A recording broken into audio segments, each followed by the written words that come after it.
lot of people's minds as we wind down 2024 and we're going into 2025. We're going to be talking about invest and achieve your financial roadmap for 2025. And with rising living costs and an ever-changing global economy, planning your financial future has never been more critical. Joining us is Shaiiede Kallicharan. He's a senior fund manager of Bank of St. Lucia Fund.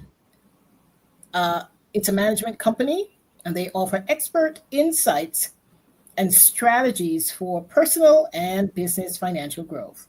Let's welcome Shaiiede Kallicharan. We're going to talk investment. Hi, Shaiiede. Hello. Thank you very much for having me on the show, Megan and Dorit. It's a pleasure. So glad to have you. Yes, thank you very much. How are things in St. Lucia? I think after a long while, we actually have some clear skies, so I'm very happy about that. It was a pretty nice day, all things considered. Okay, that's good. We're going to call him Show Off. Yep. That's good. That's good. Shaiiede, tell us a bit about yourself, what you do at the Bank of St. Lucia, your background. Sure. So I'm the senior fund manager with the Bank of St. Lucia. My job is basically to ensure that our clients' investment strategy is implemented in a responsible way and in a way that is in line with their what the mandate or the instructions or the amount of risk that they're able to take. Yeah. Okay. So that's my job in a nutshell. Yeah. Megan, do you have anything to add? This is your area. Right. So I was going to say, tell us a bit more about investing and investments and your experience in how that's been working for our locals. Okay. Or regional folks as well. Yes, regional. You're right. Mm-hmm. Yeah, local and regional. Yeah. Oh, we see. Well, the good thing is our clients span both local and regional. Good. And the needs and wants are pretty uniform across borders. Investing usually means different things for different people, simply because they have, different objectives or different outcomes that they expect out of investing. Our retail or individual clients typically use investing as a tool to acquire some distant goal or some future objective or outcome that they want to live, right? And we at the FMC usually engage that type of client by getting a good assessment as to, what are your financial goals? What are some of the things that you want to achieve in the short and long term? And we take the conversation in that direction. For clients which may be a bit more well established in their life, have a bit more finances to play with, or even corporations, what they want out of investing is a bit different. These clients mainly sometimes want to achieve goals like, I just want to, ensure that I don't lose any money from inflation, because we know inflation is sort of depreciation on your cash. It deteriorates the value of your cash, right? Mm-hmm. So more wealthy individuals will come to you and say, listen, I just want you to invest in a way that preserves the value of my cash and gives me a little something on top of that, right? Because there's very little, there may not be immediate goals in the immediate future that requires significant commitment. So investment means different things for different clients, and it's up to you, the financial advisor, to make a good assessment of what the client goals are. All right. So a lot of times, the question that I get a lot of times from persons who are interested in saving and interested in investing, which one should I do? What really is the difference? What would you say is the difference between saving and investing? Good question. Yeah, it is. And it is a question I get a lot as well. And what we always see at the fund management company is that you save to invest, right? You use savings as a tool um, to get to the point where you can take advantage of the investment options out there. Mhm. And this tone has been consistent for us across over the years, and it's worked well for our clients. Because you see, most clients in the region um, would approach investment. They would come in and they'd say, "Listen, I want to invest," but the market imposes limits on investing, and these are going down. Admittedly, it's becoming more approachable and more available. For example, in the OECS, to purchase a government bond, the minimum is $5,000, right? So to enter that market, to purchase a government bond, you would need at least $5,000 to do so, which means you'd have to save to get to that point. The average person will have to save to get to that point. But there are options which make investing even more approachable. That is, it lessens the savings load. So for example, Bank of St. Lucia recently launched the BOSL Global Investment Fund, which is available to the public for as little as $200. And excitingly, How many dollars? $200. Oh, wow. 200 US. 500 EC. Yeah. And excitingly, also the governor of the central bank, Eastern Caribbean Central Bank, recently announced that they're going to reduce the minimum on government bonds from $5,000 to $500. So there's a lot of changes in there to make investments more available, to increase the availability of it, but you still have to save that $500 to purchase Yeah. that bond. Yeah. Yeah. And that's such a good point because I think, and I like the way you said it, you have to save to invest because saving, so as you said, the threshold, the minimum threshold has come down, but you can always put a little. We say little by little. You put a little to save, and then when you get to that amount, that you're now ready to do something more with it. Because let's face it, when we save our money, the type of interest we're getting in the banks, it's not going to be enough for us to say that leaving the money in the bank is a good investment. But you can at least use that tool to accumulate the money you need to then take it to the next step, which is investing and trying to get a higher interest on whatever investment vehicle that you're using. So I'm very happy to hear about what I know about the Global Investment Fund, but I'm also happy to hear that the governor is also recommending that the threshold will now be reduced to $500 because I get that question a lot. How can I invest? I think people are realizing because growing up back in our day, Right. maybe not yours, Shaiiede, our parents, For rich people. yeah, and all they told us is make sure you save, make sure you Yeah. save. Investment there never was came up.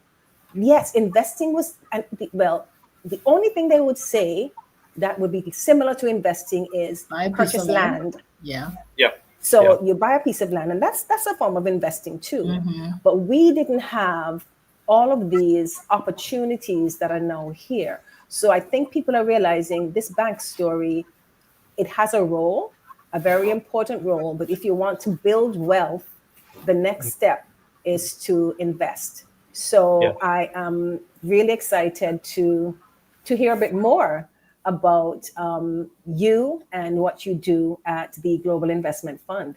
Yeah, and I mean, the governor always has this joke that whenever he speaks about financial education, he always says, "Listen, $500, that's what most of us spend on a carnival pet ticket, right?"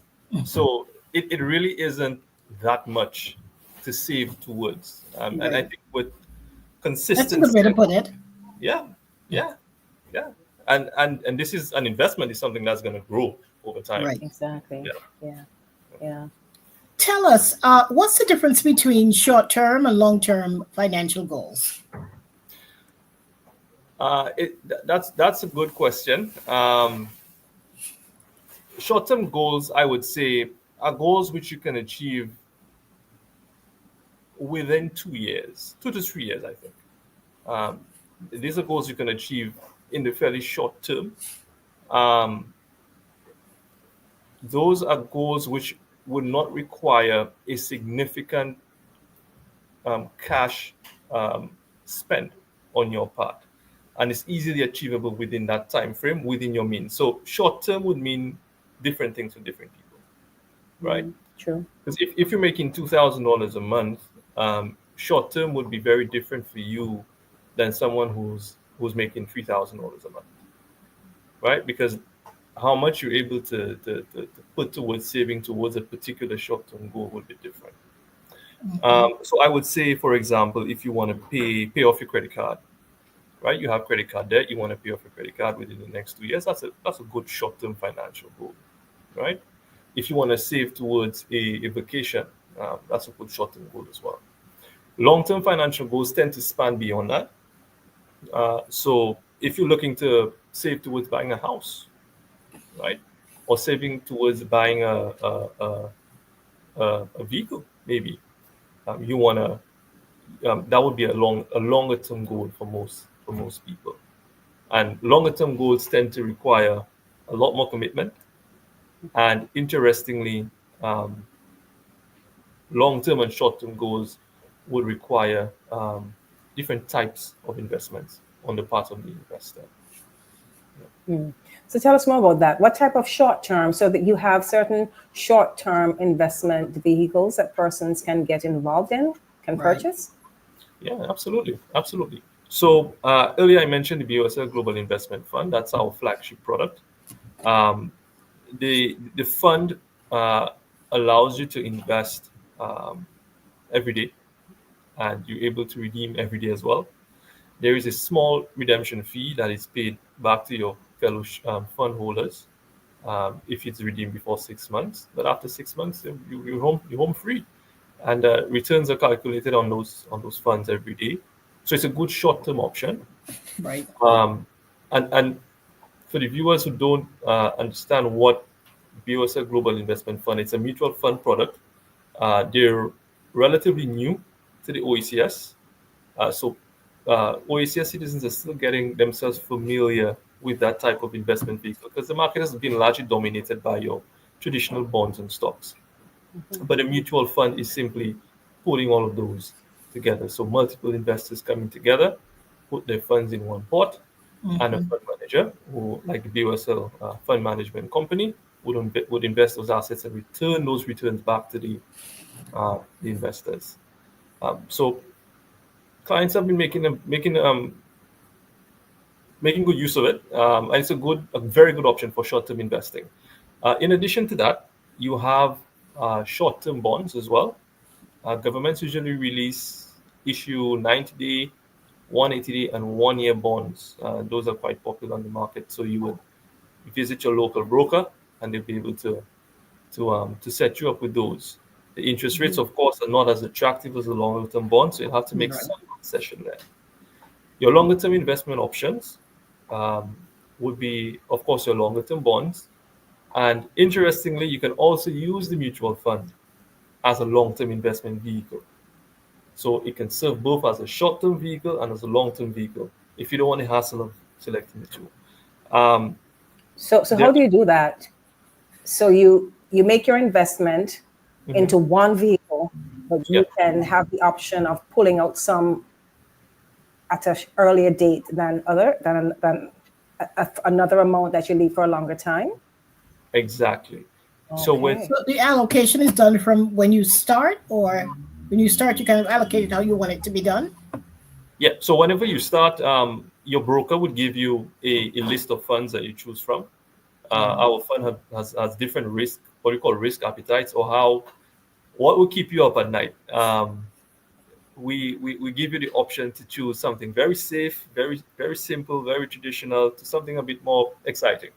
So your broker would assess how much risk they believe you have the appetite for, they believe you can take, and they would make the necessary recommendations to you. So those mutual funds would allow you to invest every day, and you can redeem the very next day if you like. Wow.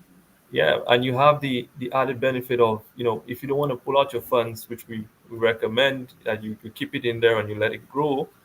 You notice that, over every day you will notice those returns going into your investment account. Mm-hmm. Yeah. So I know, so let's take like Fidelity. Mhm. If you have like an investment in Fidelity, you have your app, and Mhm. every day you can check and you can see how your funds are going. Do you have a similar type of setup? Yeah, so we do. Um, Good. we're very happy with it. We'll be coming to market with it in January, uh, because it's a highly regulated product. There's a lot of checks and balances which have to go into it before we actually bring it to the public. But we have a launch date of January, the end of January. It should be Okay. Awesome. available to the public, so you'll be able to log in and see how your funds have been behaving. You'll be able to see some of our thoughts on some of the assets in that fund. You'll be able to get our thoughts on the economy, on what we think this is going. You'll also be able to place your trades online. That is, you don't have to come to the bank. You can subscribe into the fund online and get everything done right there. Oh, that's Okay. exciting. So Very for much so. those of you who have always been asking about investing, here's one right in your backyard. It's the BOSL Global Investment Fund, Bank of St. Lucia Global Investment Fund, and it starts as low as $200. Yeah. And you do your trading in US, correct? Yes, we Everything do. is Yes, US, right? Yeah. yes, we do. Very interesting. Yeah. What's interesting, we often hear about when you're watching these reports on television, especially, we hear things about inflation, interest rates, market volatility. How do all these things really affect investment? Can you just give us a brief synopsis? Yeah, absolutely. So, inflation should be top of mind for anybody who's considering investing. Even if you're not considering investing and you're only saving, Hmm. then inflation is really your enemy then, Right. right? Because the average interest rate on a savings account in the OECS is 2%. Mhm. Uh, the inflation rate last year was over 4, which means that if you kept your funds in the savings account, you lost money. You lost, yep. You Yeah. lost money.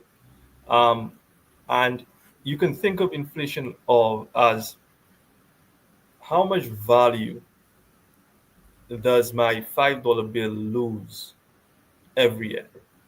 And you can put that into context by thinking that $5 bill, if I held it 15 years ago, would I be able to buy more stuff? And the answer would have Oh, been yes. You yes. would have been able to buy more stuff with your $5 bill, Yeah. right? So the rate at which the value of that $5 bill falls, that's your inflation rate. That's your inflation rate.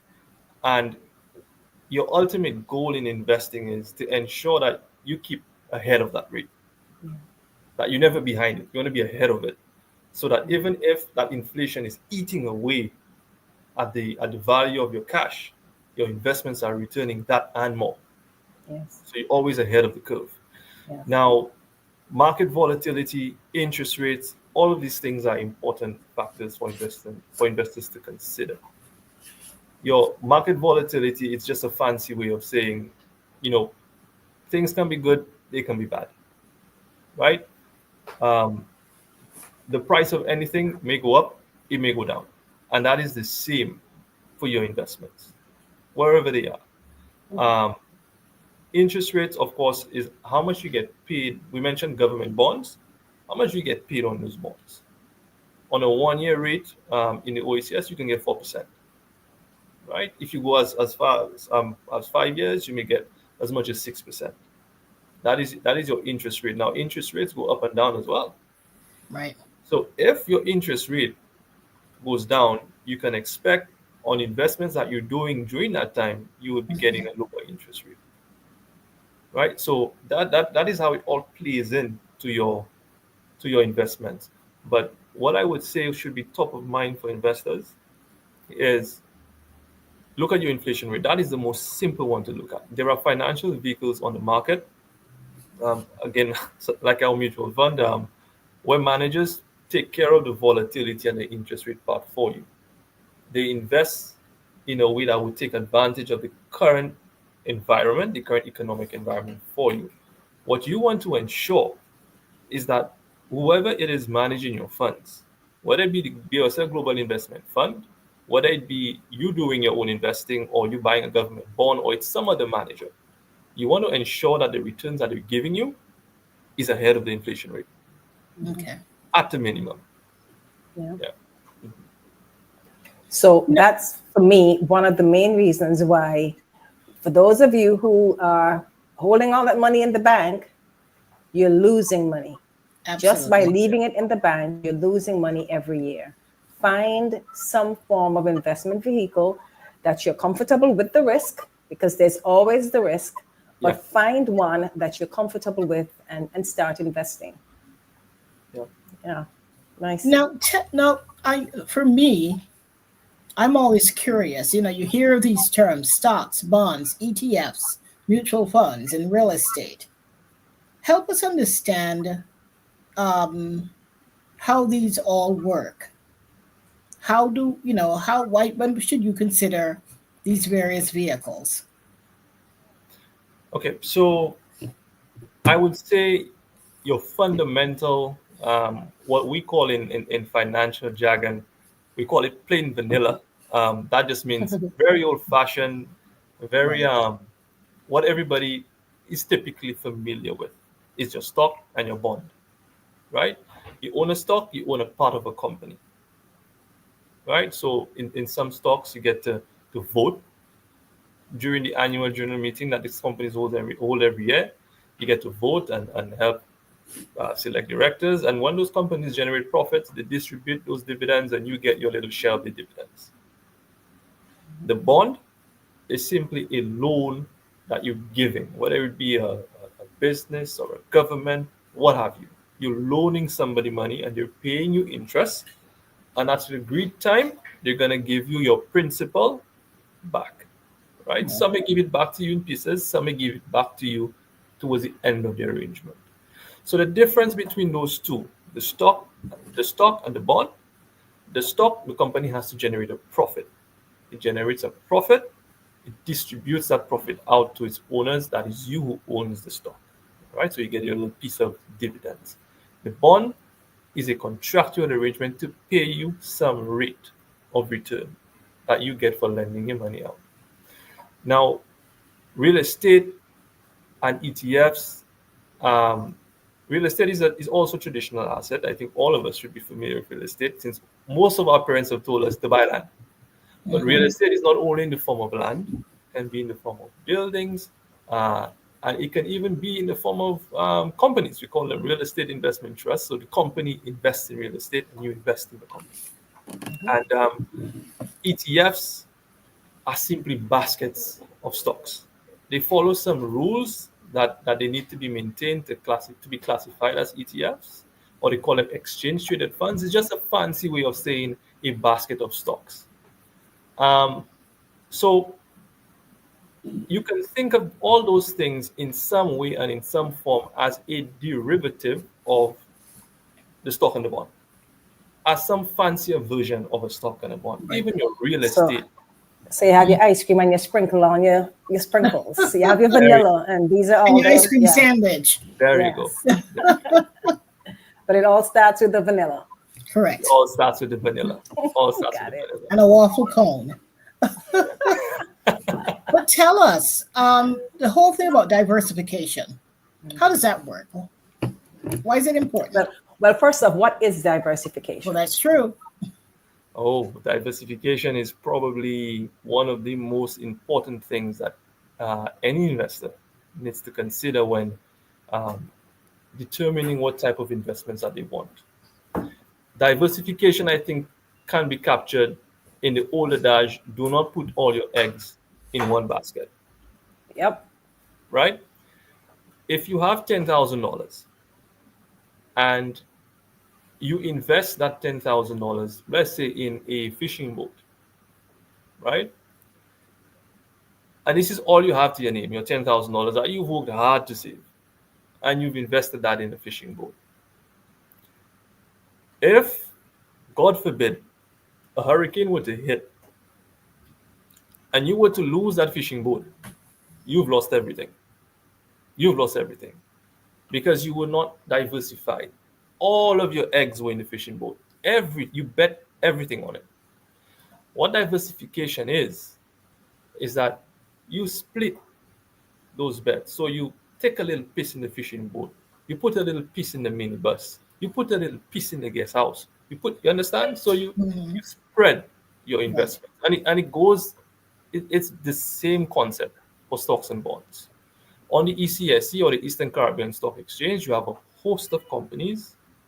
If you're investing, you don't put everything in one company. You look at the host and you say, oh, okay, I'm going to pick uh, 5 different companies, but I'm only going to pick 5 different companies. I'm going to pick a supermarket, and I'm going to pick a bank, and I'm going to pick an electricity provider. So you spread, what we call it, you spread your risk. Right. And the important thing is in vehicles like mutual funds or ETFs or those pooled investment vehicles, you're already purchasing a fully diversified investment because these investments by their nature are fully diversified. So it's a really no hassle kind of solution for most investors. Yeah. So that means when someone comes to you, to the Global Investment Fund, and I know there are 3 different funds that you have. So, Yes. and I would like us to speak about those as well. But so we come and we say we want to invest in one fund. We, the consumers, the persons who are going to be investing, the investors, we don't have to worry about what you just said. We just have to, once we are engaging and putting our money with you in this mutual fund, we know that the diversification is happening in the background. So if one stock does badly, it doesn't necessarily mean that we will be losing our investment because there's a diversification aspect involved. And so one might do badly, one might do well, you end up being on the same page. So it Exactly. sounds to me, for persons who are new to investing, doing a mutual fund through an organization like yours might be a safer way to go to kind of understand how this works and not have to think about, okay, I need to invest in the telecommunications company, the bank, the supermarket, so that I myself can diversify. All of that happens behind the scenes with your organization, Right. correct? Relying on your experience. Yeah. Yeah, Okay. yeah, exactly. So, and in addition to that, you mentioned that we actually offer the investors 3 options. Yes. And in designing this in designing this fund, what we were cognizant of is that all investors are not made equal. Every single Right. person has their own individual, what we call a risk tolerance, or how much risk they're willing to take.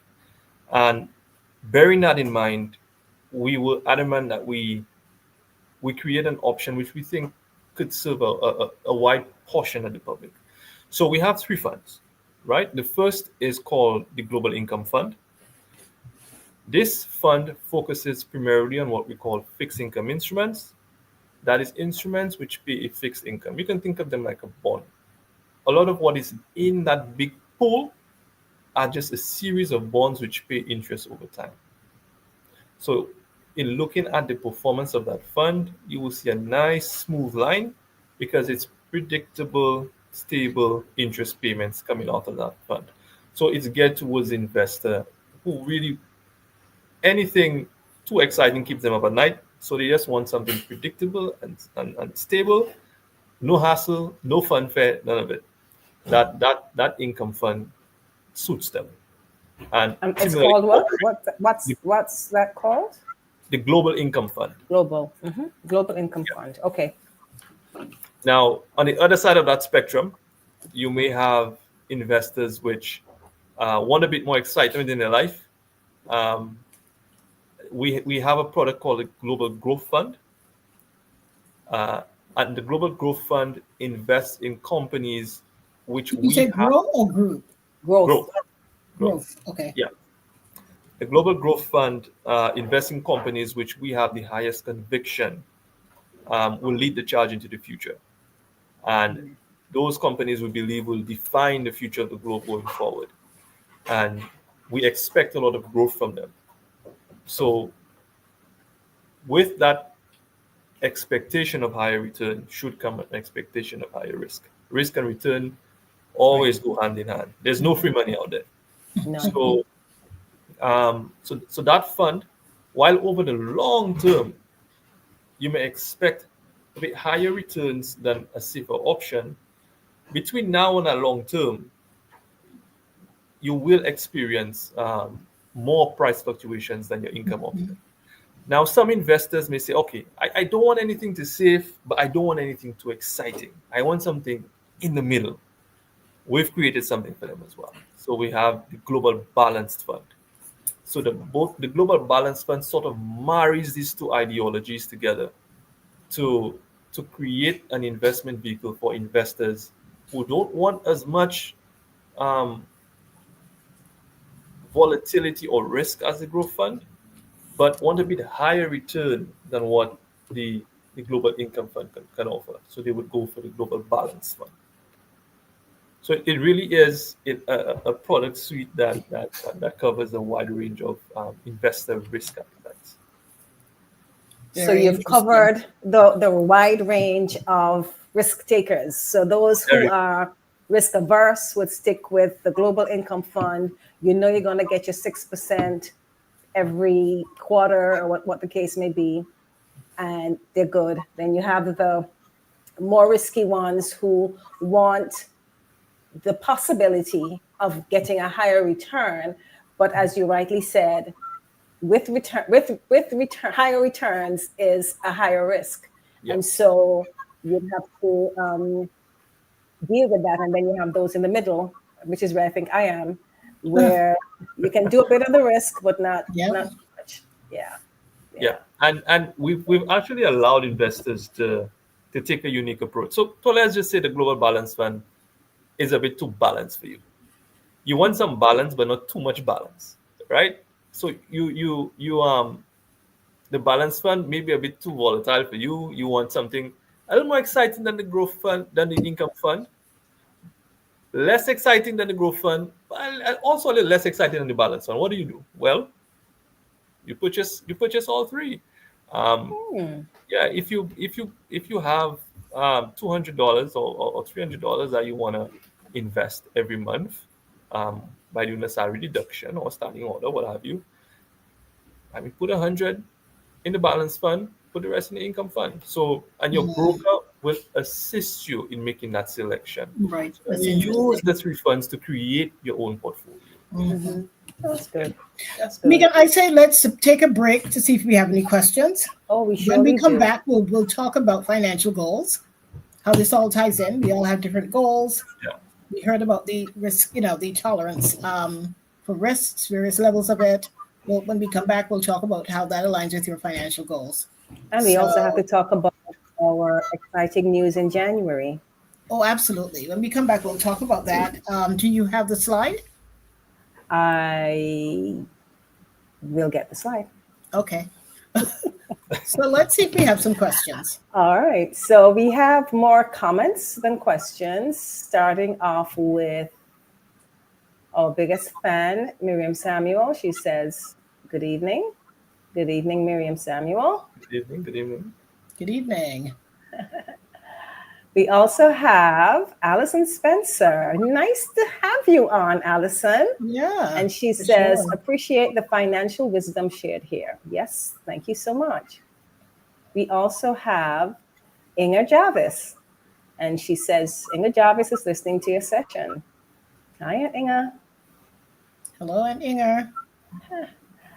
And then we have Alexandra Swift. Very interesting information. I really appreciate this. Well, that's why we do it. We like to ensure that we get the information out, anything to do with financial literacy, financial wellness. You're in the right place. So thank you. And we have Althea Dyer. She says, "Good evening, all. Althea is watching. Very interesting topic." Thank you, Right. Althea. I'm really excited about this topic because, as I said earlier, so many persons have stopped me, sent me messages. You keep talking about saving and investing, but how can I invest? And I generally have to tell them, well, there's only a limited amount. Send them to our ECSE, our Eastern Caribbean Stock Exchange. But knowing that that in itself might be a tough one for persons who are new to investing. So I'm really excited about what you guys are doing, and excited to hear that the government bonds, that those will be reduced as well, so Yeah. that because that was also a little challenge where persons want to invest, but The because threshold. it's Yeah. their, and you don't want to spend too much money, but at least if you're willing to put aside $500 or $1,000 to Mhm. start, that to me is a better lift than to ask persons to come up with $5,000. So Yeah. I'm really excited. I do believe that this is going to be a big thing for the OECS and for the Caribbean region on a whole. Yeah. So Yeah. I have Great. I have one other quick question before we go into talking about the goals. So you're speaking about broker. So you're based in St. Lucia. I'm in Antigua and I want to invest in your funds. How do I do that? Okay. So if you Or go to any other the island? Yep. So if you go to the ECSE website, or the ECSRC website, the ECSRC is the Eastern Caribbean Tell us Securities. what that acronym means. Everybody might not know. Absolutely, is the Eastern Caribbean Securities Regulatory Commission. That is the regulator um, who is there to protect your investor interests in the OECS. So that is the policeman for your interests as investors in the OECS. And if you go to their website, you will be able to get a list of all the brokers that you can use who are licensed to do securities business in the OECS. So in St. Lucia, we have two licensed brokers. That is the Bank of St. Lucia Investment Banking Services, as well as First Citizens. But if you go to the ACRC website, you will see the list of all of them. You can take your pick and Are just give there them a any call. Antiguan ones listed? Um, I don't think so. I Up don't to a think so. So few you may years have to ago, work. there was not. Yeah, That's you may have to make a interesting. phone call or Yeah. shoot an email to one Yeah, of the other brokers, and they'll hook you up. yeah. Yeah. Wow. There used to be, but I know for sure for a number of years, and for sure up to 2 years ago, we didn't have one. Yeah. Wow. That's interesting. Yeah. Okay. Cool. All right. So we're going to So be speaking about goals. yes. So why is it essential? And I mean, it's the year end, and of course, we're all thinking about goals for next year. Why is it essential for individuals to use specific or to set specific financial goals for 2025, particularly concerning investments? Well, goals in general um, are very important things to have, and that is doubly applicable to investing. Um, it takes a lot of commitment to put aside your resources or your cash into an investment which may not give you the immediate ability to consume, right? It takes discipline to make that sacrifice at the start. And having a goal in mind definitely helps in that regard.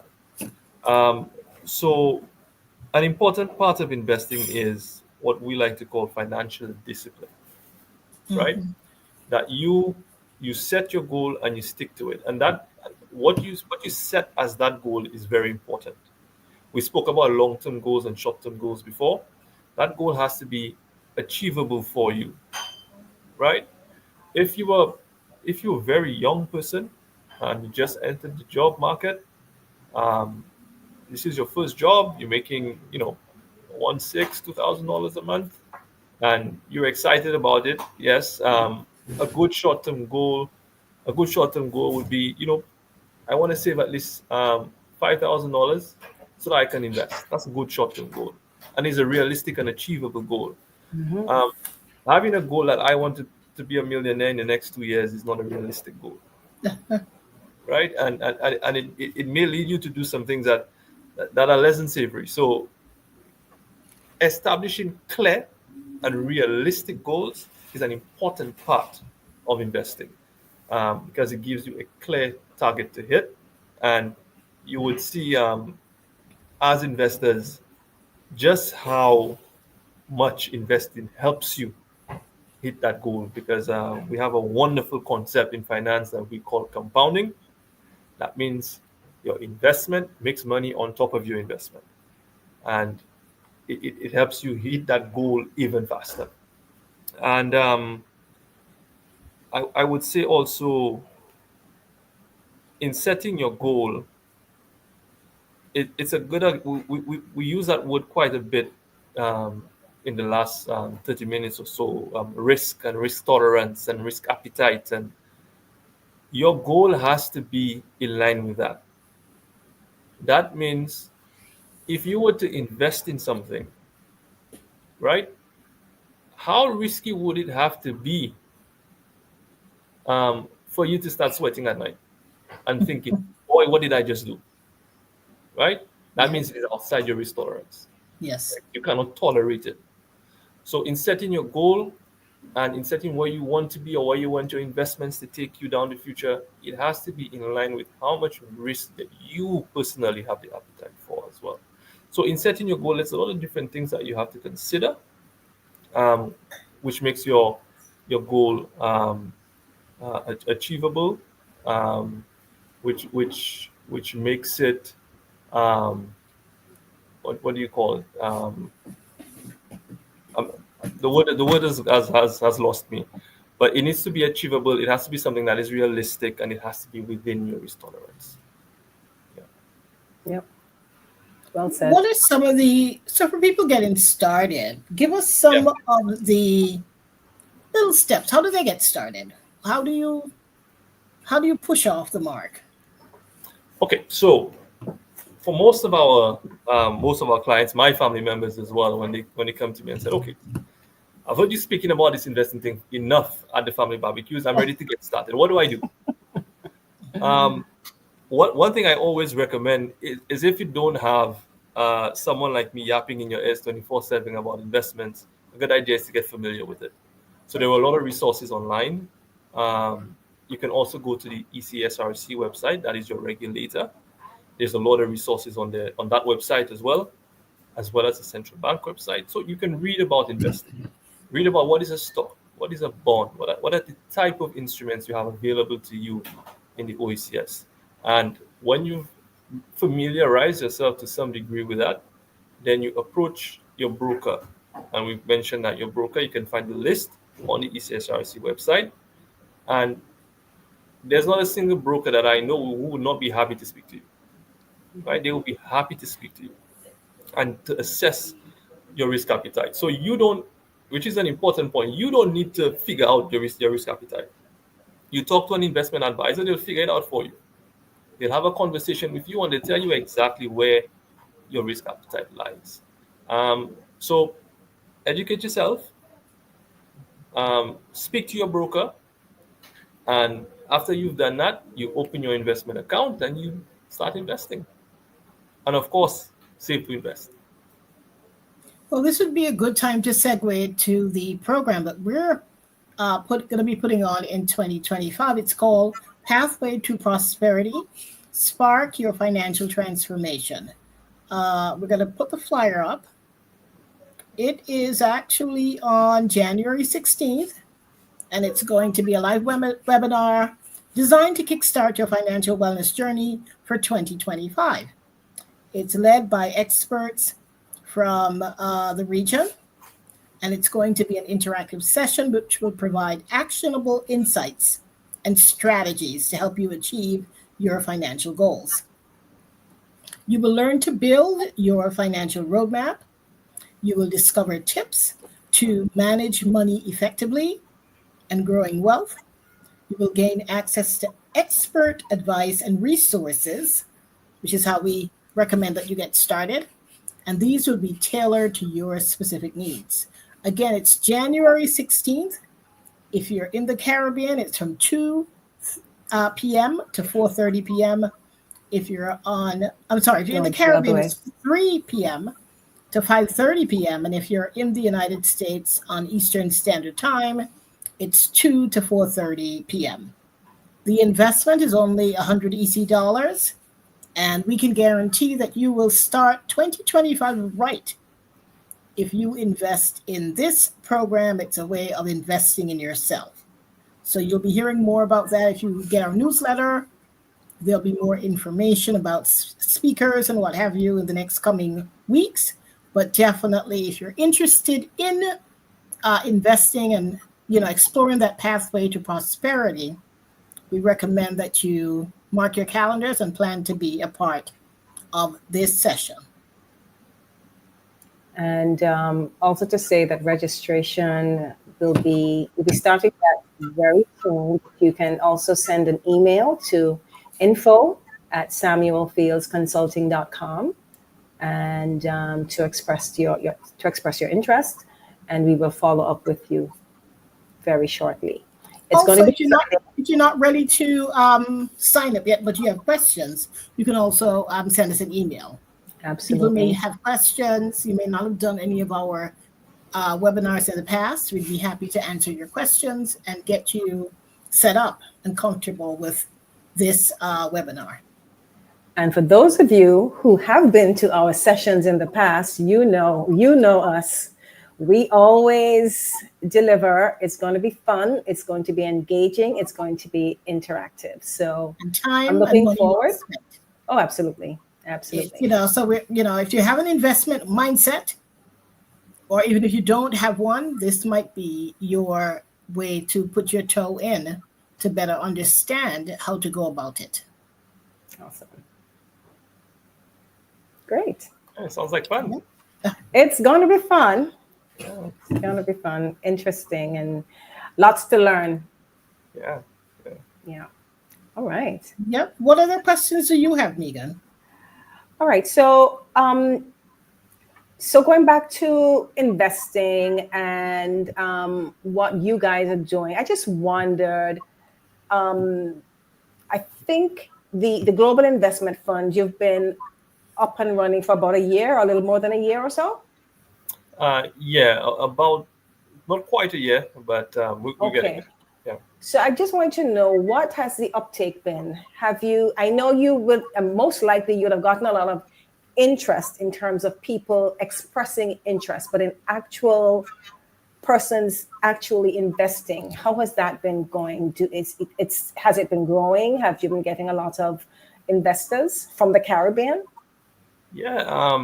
So when we launched this product, we may have been a bit overly pessimistic because, we know our people. We know when a citizen in OACS buys a stock on the stock exchange, this is a generational thing. You're not going to sell it. They're going to pass it on to the children, and they're going to pass it on to so we know the investment culture in the OACS. So when we launched this, we said, boy, you think this thing is going to be palatable to the public? Because we know it's the right direction. We know it's the right thing to do. But interestingly, the uptake has been very good. People are very curious. They call all the time. They're asking, what is this thing about?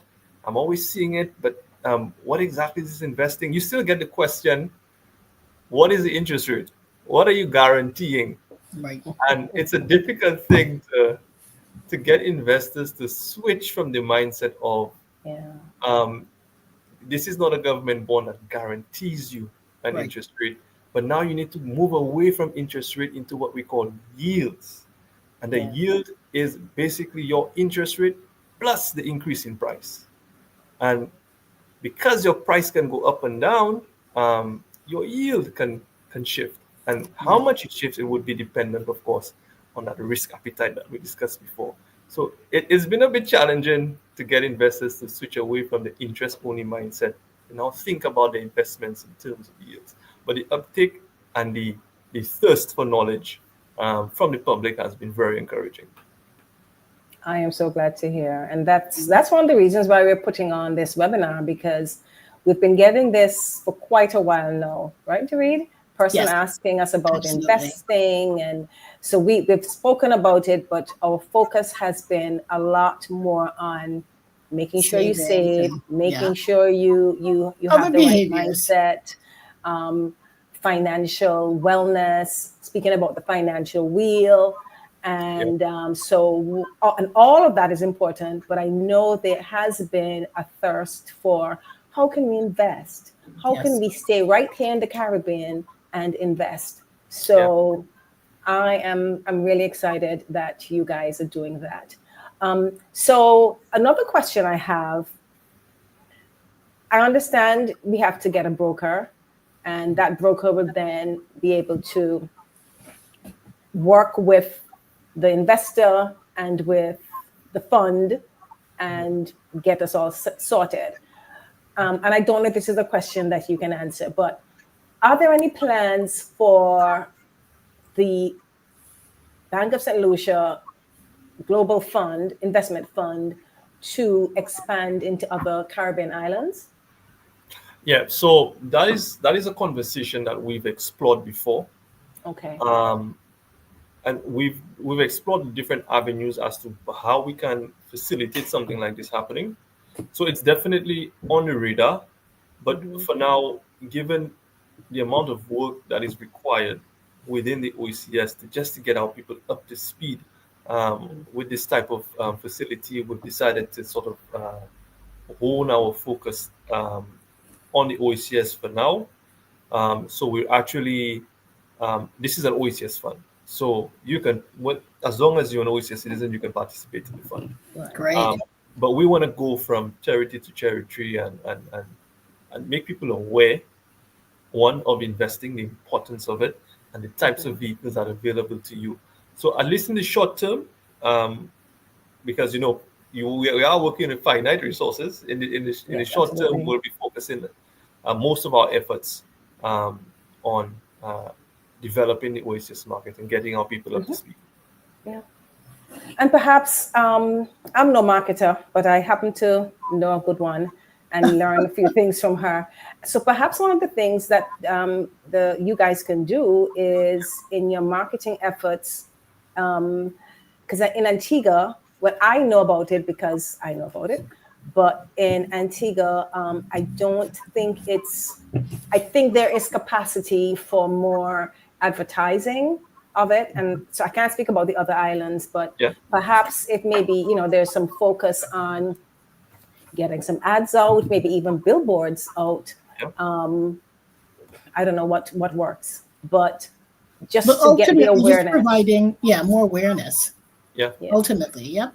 Yeah. Agreed. Because I'm telling you, there's two things I can tell you.